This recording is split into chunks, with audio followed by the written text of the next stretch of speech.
On this episode of Salt and Siren, I know guys, I know it's been like a month and I have so much to fill you in on. We had so much to do before we got ready to leave Chicago, so we're going to try to take you on this condensed version of a month-long trip, so buckle up, it's going to be a ride, and we're really glad you're here. Welcome.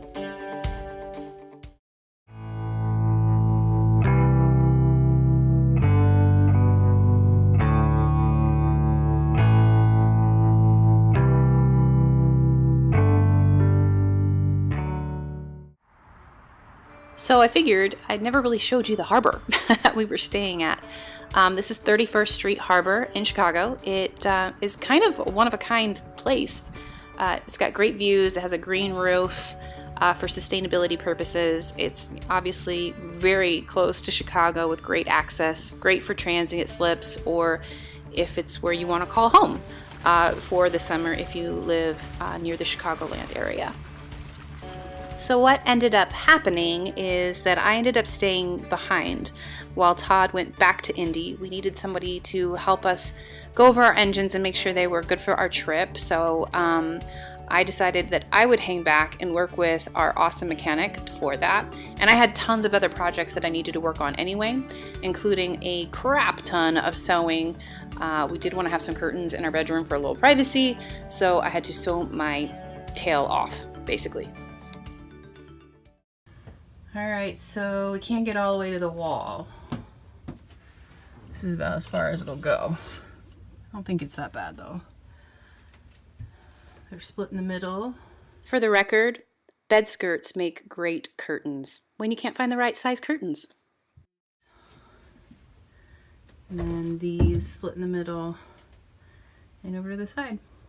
Oh, and we have this one for the window. In here. And this is what they look like open.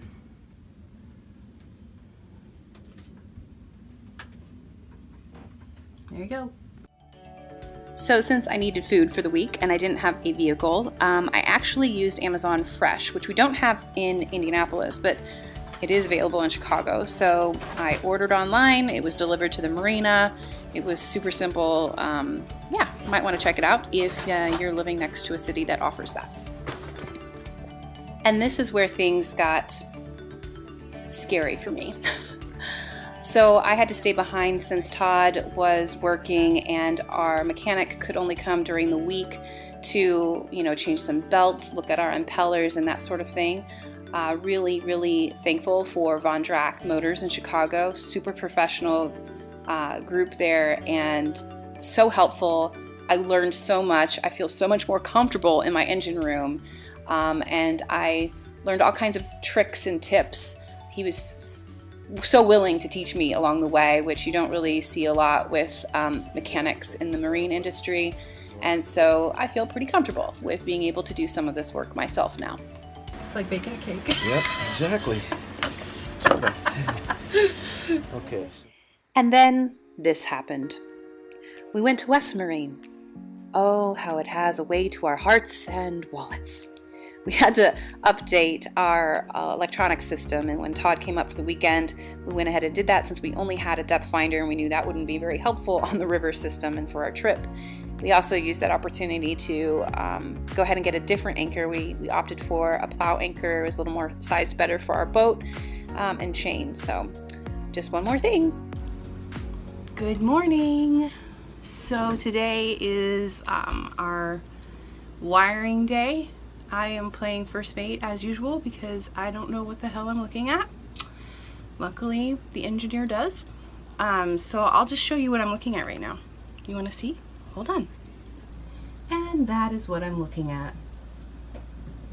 Super simple, right? Just totally basic. Jesus. So the guy that's in charge of this is here.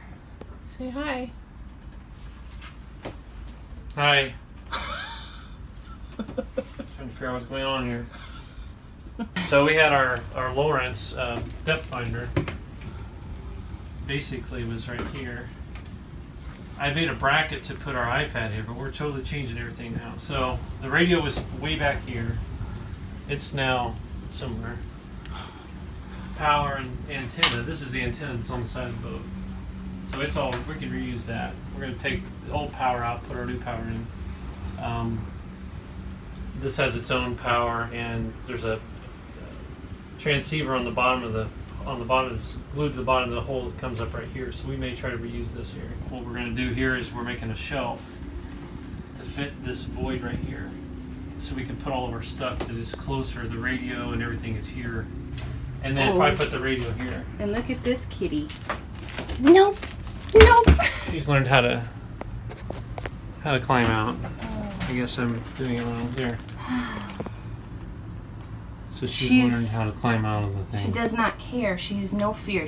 Okay. That's the plan. We got to mount the radar still. You got a cat in a box. All right. So basically, I just had to do a search and rescue, and I didn't have it on tape. I didn't have it recorded. I said on tape. God, I'm so old. Wow. Shut up, Foreman.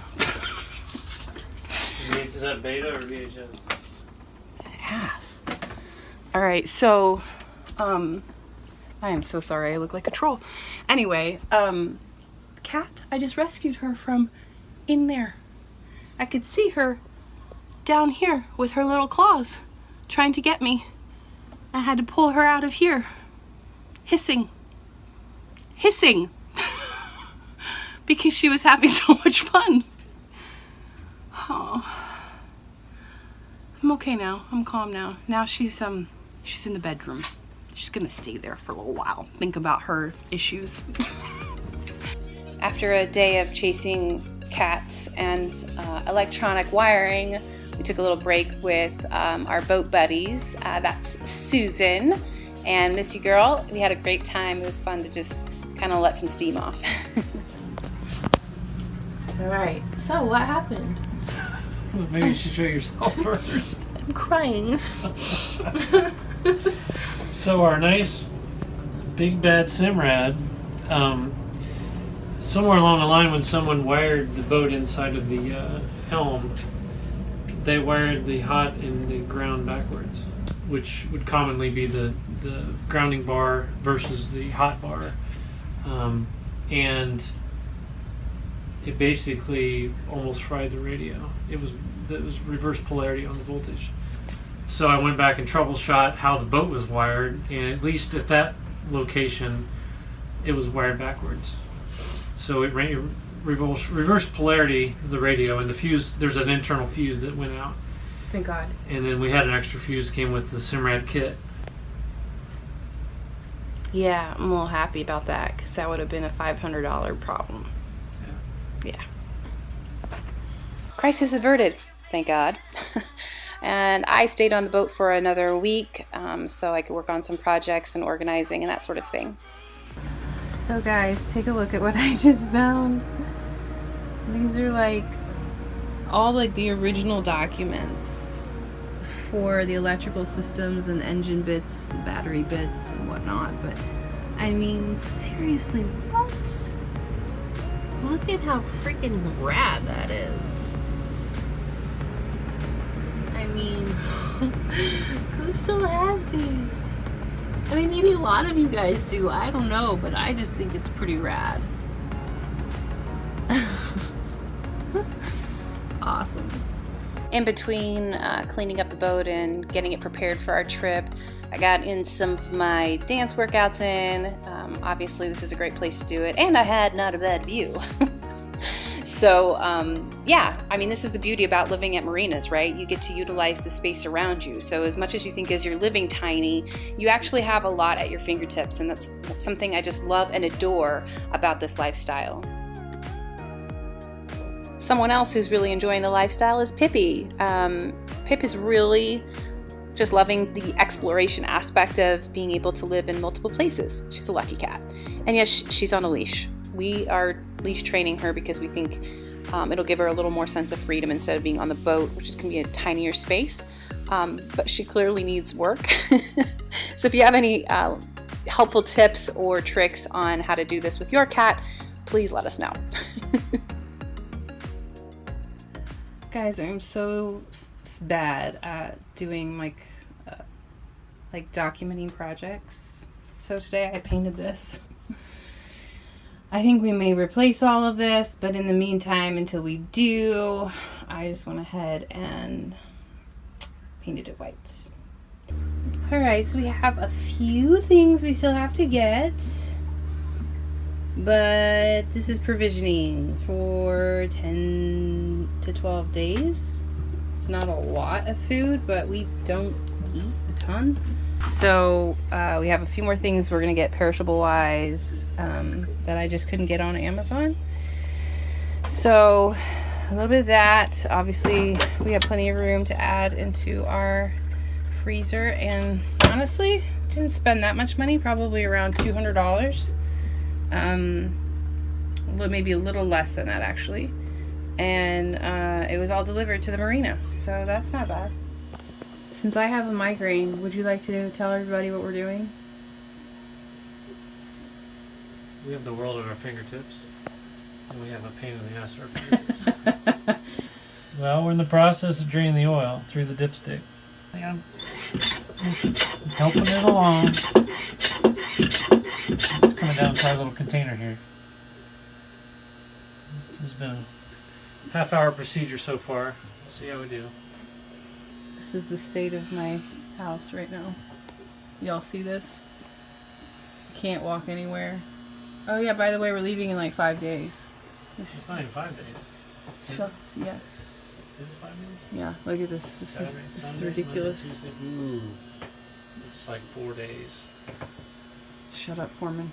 4 days. Stop saying things out loud like that. It scares me.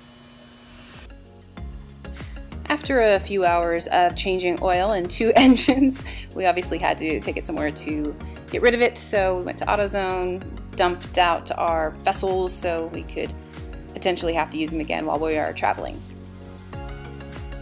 And this was it, the kind of last hurrah of getting things on the boat and getting anything we needed at the store to be ready. We did have to go back to Indy for a couple of days. Todd had just a full social calendar, so we did our best considering it fell at the inopportune time, but we did manage to make all of our obligations and, for the most part, be ready. So after taking that last load of stuff up to the boat, like I said, we had to go back to Indy. Todd's daughter, Carly, who you've met in previous episodes, had an art show at the place that she works. I'm actually going to link up her Instagram account below if you'd like to kind of check out some of her pieces that she's working on. She is a sculpture student at Heron School of Art here in Indianapolis. She's about to graduate. She has sold a number of these pieces, I believe. But if you are interested in commissioning her, she does that kind of work. Yes, I'm bragging on her because I can, and she knows everything about crystals, and if you want, and sells them, so if you're interested in that, she can help you with that. So yeah, we're pretty proud of her, and we're really excited to see what she does going forward. Nice work, my dear. From art gallery to bar. Todd's homecoming weekend for Rose Holman was this particular weekend as well, so we decided we'd pop in and give him a chance to really say hi to some of his friends. These are the people that he truly, truly cherishes, and I'm speaking for him, but I do know how much these people mean to him. And then the next night we went to Terre Haute, which is where actually Rose Holman is, and homecoming was taking place, although nobody seemed to make it to the games or festivities. We just ended up all getting together, but we stopped by the field where Todd used to QB for Rose Holman, and then we stopped in to just say our last goodbyes to some of his best of friends. It was really good to see everyone. But then it was on to Chicago because we only had a couple of days until we were leaving. We're armed and ready. Yes. Step 364. We have a 1 rain suit and 2 ponchos. So Janae gets the rain suit because she's going to be outside in the rain. And then what are we going to do in a little bit here? We're going to go get some fuel We're gonna finish top off the oil and check run the engines and check the oil again and the antifreeze. We got some jerry cans. We're gonna fill those up too, so we got some extra fuel. And we're in the final stages. And just like that, it was time to go. This is the last we'd be seeing of this marina, and the last we'd be seeing of that great skyline. Thanks, Chicago. You've been a great home all summer, and now it's time to start the next part of our journey. Eek! Next time on Salt and Siren, ready or not, here we go. We finally leave Chicago to make our way towards Kentucky. Or do we? Thanks for watching. See you next time.